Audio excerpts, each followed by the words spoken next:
Number one, put God first.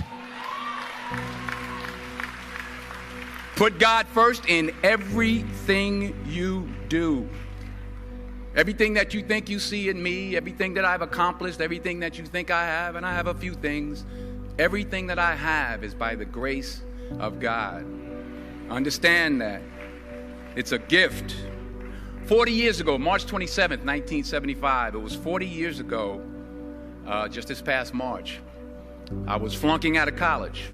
I was sitting in my mother's beauty parlor, and I'm looking in the mirror, and I see behind me this woman under the dryer. And every time I looked up, she was looking at me, just looking me in the eye.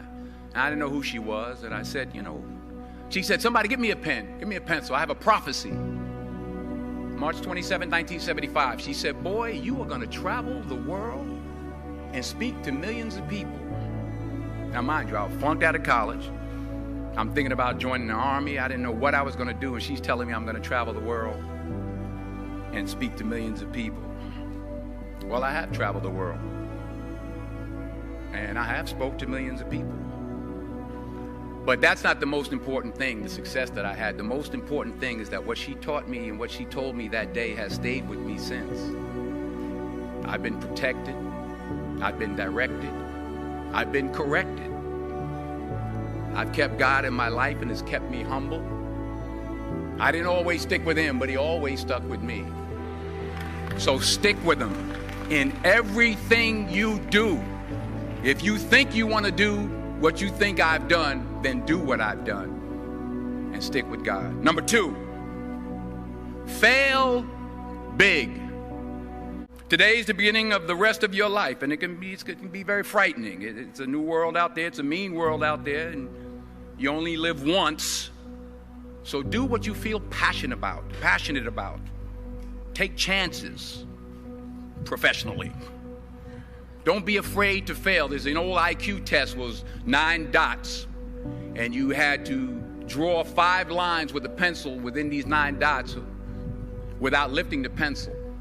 The only way to do it was to go outside the box. So don't be afraid to go outside the box. Don't be afraid to think outside the box. Don't be afraid to fail big, to dream big. But remember, dreams without goals are just dreams, and they ultimately fuel disappointment. So have dreams, but have goals. Life goals, yearly goals, monthly goals, daily goals. I try to give myself a goal every day. Sometimes it's just to not curse somebody out. Simple goals, but have goals. And understand that to achieve these goals, you must apply discipline and consistency. In order to achieve your goals, you must apply discipline, which you have already done, and consistency every day, not just on Tuesday and miss a few days.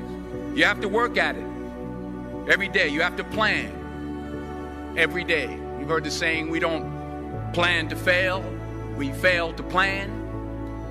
Hard work works. Working really hard is what successful people do. Remember, just because you're doing a lot more doesn't mean you're getting a lot more done. Remember that. Just because you're doing a lot more doesn't mean you're getting a lot more done. Don't confuse movement with progress. My mother told me, she said, yeah, because you can run in place all the time and never get anywhere.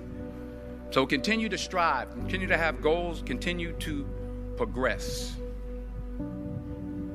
Number 3, you'll never see a U-Haul behind a hearse. I don't care how much money you make, you can't take it with you.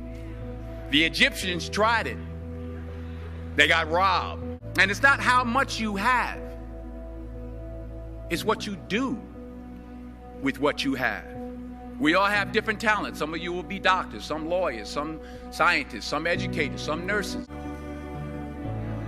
The most selfish thing you can do in this world is help someone else.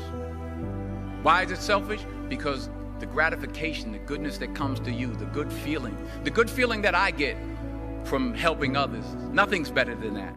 Not jewelry, not big house I have, not the cars, but it's the joy. That's where the joy is, in helping others. That's where the success is, in helping others. Finally, I pray that you put your slippers way under the bed tonight, so that when you wake up in the morning, you have to get on your knees to reach them. While you're down there, say thank you for grace. Thank you for mercy. Thank you for understanding. Thank you for wisdom. Thank you for parents. Thank you for love. Thank you for kindness. Thank you for humility. Thank you for peace. Thank you for prosperity.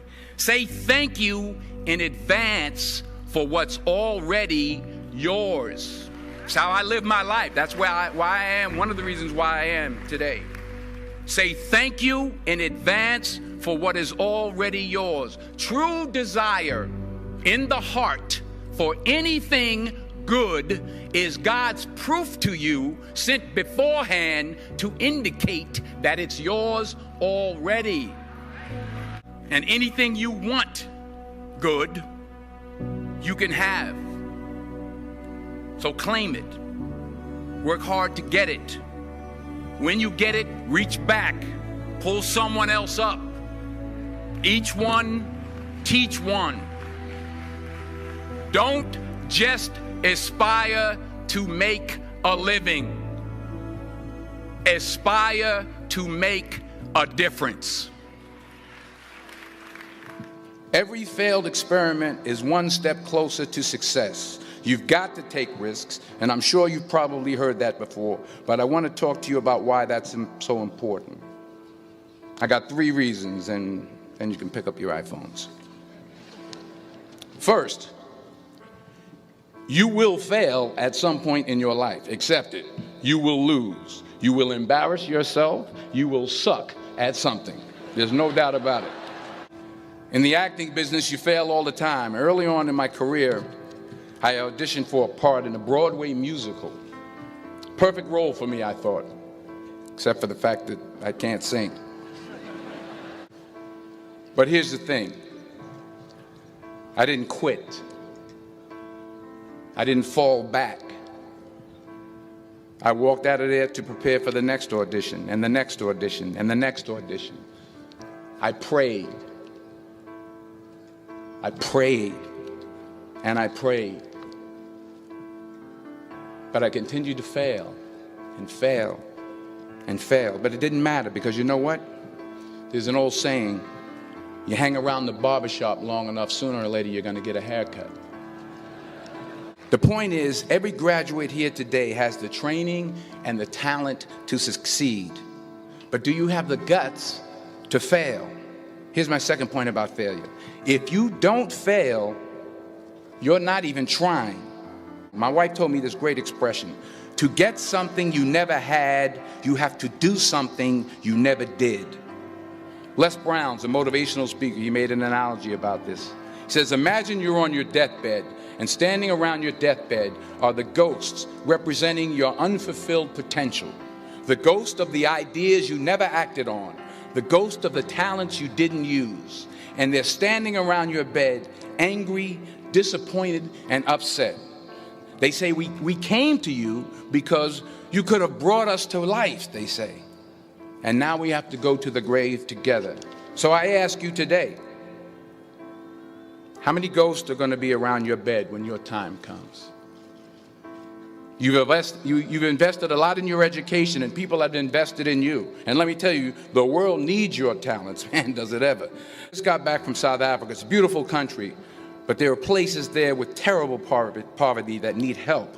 And Africa is just the tip of the iceberg. The Middle East needs your help. Japan needs your help. Alabama needs your help. Tennessee needs your help. Louisiana needs your help. Philadelphia needs your help. The world needs a lot, and we need it from you. We really do. We need it from you young people. I mean, I'm not speaking for the rest of us up here, but I know I'm getting a little grayer. We need it from you, the young people, because remember this. So you got to get out there. You got to give it everything you got, whether it's your time, your talent, your prayers, or your treasures. Because remember this, you will never see a U-Haul behind a hearse. You can't take it with you. The Egyptians tried it, and all they got was robbed. So the question is, what are you going to do with what you have? I'm not talking about how much you have. Some of you are business majors. Some of you are theologians, nurses, sociologists. Some of you have money. Some of you have patience. Some of you have kindness. Some of you have love. Some of you have the gift of long suffering. Whatever it is, whatever your gift is, what are you going to do with what you have? All right, now here's my last point about failure. Sometimes it's the best way to figure out where you're going. Your life will never be a straight path. I began at Fordham University as a pre-med student. I took a course called cardiac morphosis. I still can't say it. So then I decided to go into pre-law, then journalism. And with no academic focus, my grades took off in their own direction. Yeah, down. I was a 1.8 GPA one semester, and the university very politely suggested that it might be better to take some time off. I was 20 years old. I was at my lowest point.